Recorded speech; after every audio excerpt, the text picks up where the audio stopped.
Sometimes no matter how much planning you put into a journey, something happens and you get disappointed, doesn't work out. Hi, I'm Pete. Welcome to another epic journey. That's exactly what happened to Tim and I. We traveled down Padre National Seashore in Texas along the Gulf of Mexico. It's a 61-mile barrier island, and we had put aside 3 days to travel to the end of this. That was our goal, and we fell short of that goal. There was a couple obstacles that came in the way, some of them natural, some of them not natural, some of them we're going to blame the Parks Department. So we do not recommend coming to this park until that's straightened out.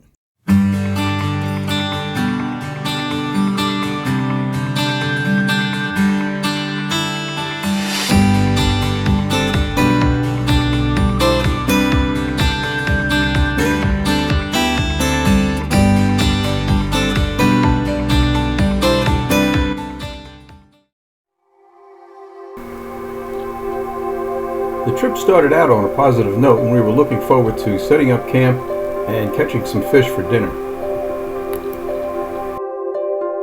Here we are, Padre National Seashore. After the first couple of miles, we started to notice a lot of telephone poles washed up along the shore, particularly up against the dunes from a very high tide. Here's Padre National Seashore. It's a national park. It takes about 3 or 4 hours to get down here. The speed limit is 15 miles an hour.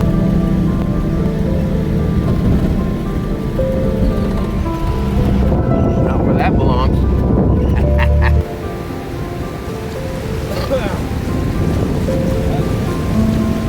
Well,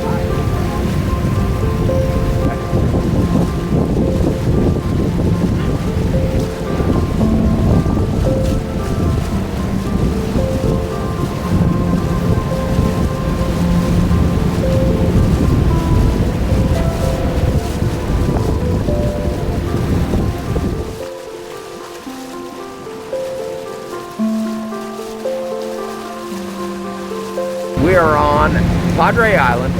We're about, what, 13 miles in? About 13 miles. About 13 miles in. Yep. Catch us a little fish. We'll have a little more Taco Tuesday on a Wednesday. And if not, we've got some other turkey sandwiches. Turkey sandwiches, that's okay. We'll survive. Absolutely. Yeah, the Jeep is well equipped, and we'll break camp early in the morning, and we will go down another 3 miles, and we'll get to the end of this journey. Oh yeah. On Padre Island. Well, I drove my stakes in. We'll break out the 2 big poles. I'm going to get us rigged up with some weight, because we'll cut them off so they wouldn't rattle them out in the ocean. See what we can catch. Otherwise, it's turkey sandwiches. I tied a drop rig, triple swivel. One end is the weight. On the other end is the bait. Okay, so when the weight's holding, the bait's floating. Very simple. My cousin Tim and I were pretty excited after we set up camp above the high tide mark, and we were looking forward to the next 3 days fishing and camping down the rest of Padre Island. Gotta take my slack up and stick it in the hole.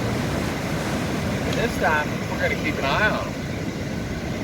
We lost something large. Walk into it. There you go. All right. Peter's cast.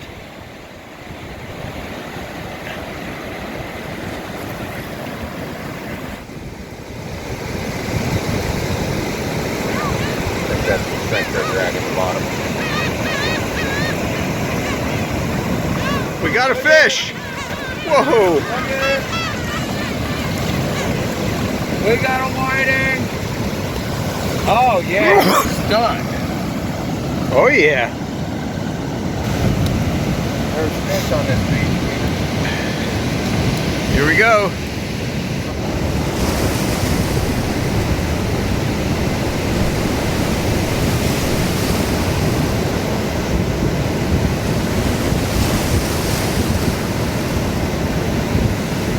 Alright, Gulf kingfish is what they call this. It's a whiting. What we've been catching all along. Look where his tail's been bit off. Wow. All right. Yeah. All right, he's going in the cooler. All right. The food chain has ended for this guy.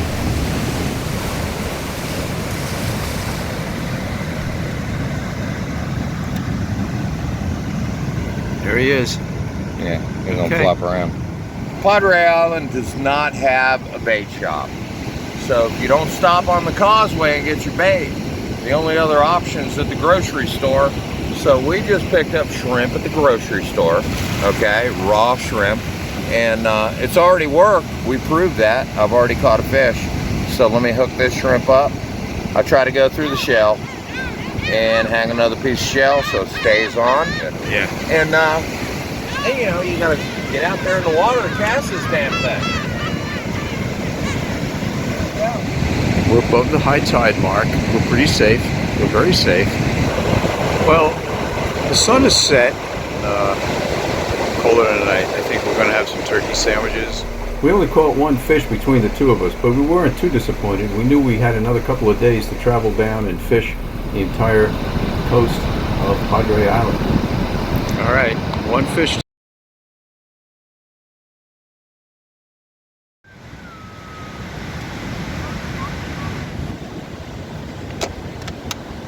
Got one fillet, but that's okay. We'll just have a little bit of ham and cheese tonight, and we can't complain. Look where we are, Padre Island. When we got to sleep, it was real calm and quiet, but in the early morning, the winds really started to kick up. Morning, Tim. Good morning. It's a beautiful day. That wind's blowing.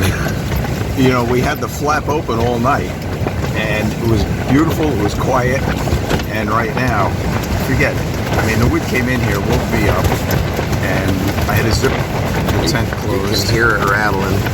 Yeah, I mean, You can hear it rattling. we're inside here, and, you know, you can see the flaps going in the background, and, you know, our plan is to go to the south end of Padre Island, but, you know, Maybe we weren't- shouldn't.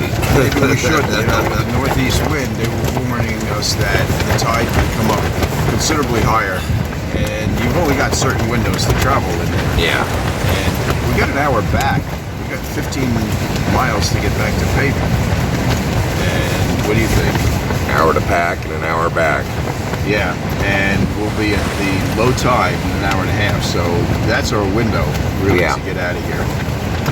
So either that or we're stuck here for the next 3 days. That's the forecast on the inReach. Nah. Okay. So plan B. Plan B. All right. Good enough. Looking at the tide chart for today, low tide is at 8:26, and with the northeast wind, a little more difficult navigating the tides anywhere on this island. So with Plan B in effect, we had to start picking up garbage around our campsite.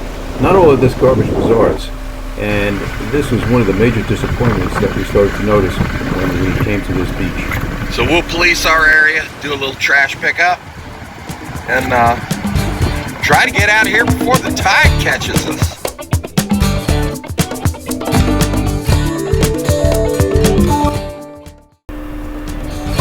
We could have easily filled up 4 of these garbage bags, but you know what?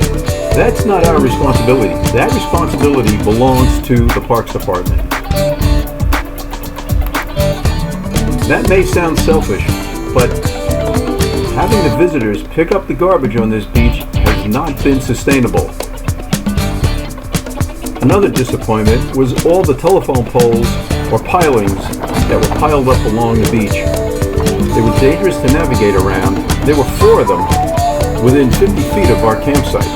That's not acceptable. Trying to navigate down this beach at a very high tide is impossible. These telephone poles are obstructions that cannot be driven over. We were really disappointed how the Parks Department has been taking care of this beach.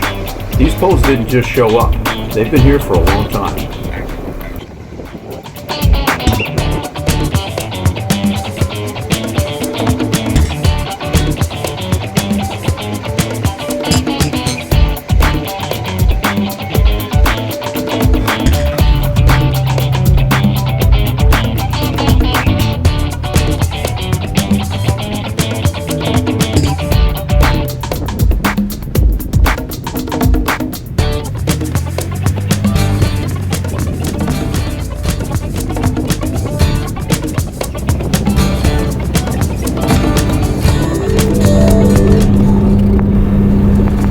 13-mile drive back to the beach access road, we probably passed about 20 telephone poles. Fortunately, the tide wasn't up and we were able to get through, but this could create a major problem. The changing weather with the forecast of northeast winds for the next 3 days is the main reason we left Padre National Seashore. But who knows what lied ahead? We had another 45 miles to drive through telephone poles and garbage. We weren't up for it, and we were not overly disappointed after we saw the condition of this beach. Shame on the Parks Department for not having an effective policy to take care of the garbage and poles that are washed up on this beach. It is not the responsibility of the visitor. They need to have a sustainable policy in place. Hopefully, when you come and visit the Padre National Seashore, they've taken care of it, and you won't have to deal with what we did. If you have any suggestions for the Parks Department, please leave them in the comments below.